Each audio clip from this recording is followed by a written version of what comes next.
Okay, so punta tayo. Ayan, pakita ko lang, no. Ayan, so yung ano natin, installation guide. So after nyo mag-restart, no, na-unfreeze na natin siya, boot mode. Okay, so ang gagawin naman natin is stop service. Ayan, so stop service natin yan, run natin. Okay, so once na stop service na natin, restart na naman. Okay, so after stop service, restart na naman natin. Okay, ayan. So again, stop service ko just to make sure naka-stop talaga. And then ayan, so re-restart natin yung ating computer. Again, sana po ako nakatulong sa mga PisoNet business owner dyan itong ating video. Paki-subscribe na rin po, and then pa-message na lang din po ng thank you. Okay, so para sa mga ibang makakatulong, no, sa lahat ng PisoNet owner, mag-a-upload na naman tayo ng mga pinagagagawa natin, no, dito sa ating mga PisoNet. Okay, so antayin lang natin. Ayan.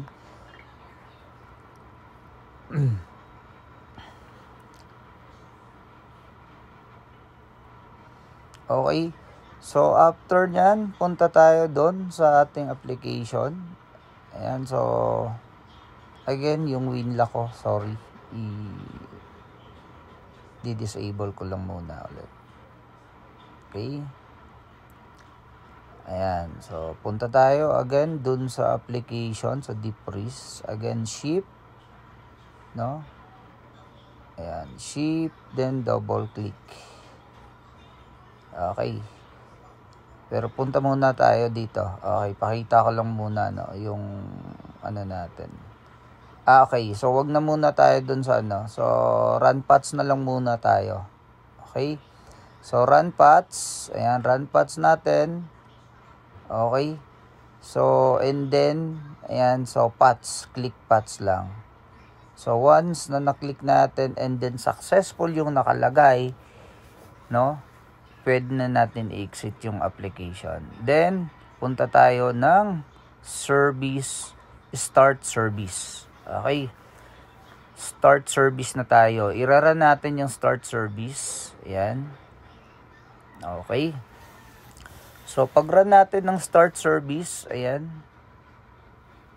Okay. Right click, no, or double click natin, or run administrator. Ayan. So, just to make sure na to mag-i-start yung service. Ayan, 3 beses kasi pinindot.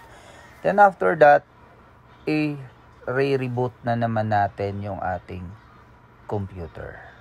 Okay, so ayan yung step by step, guys, no, para hindi tayo malito. Okay, so restart natin. Okay, so once na na-restart, antayin na lang natin, no, na mag-reboot yung ating computer. And then makikita natin, no, papakita ko sa inyo mamaya na yung ating deep freeze, no, is totally activated na talaga siya. Okay. Again, sa pag-install po nito, make sure yung ating Windows, no, Defender or antivirus is naka-turn off or disable po.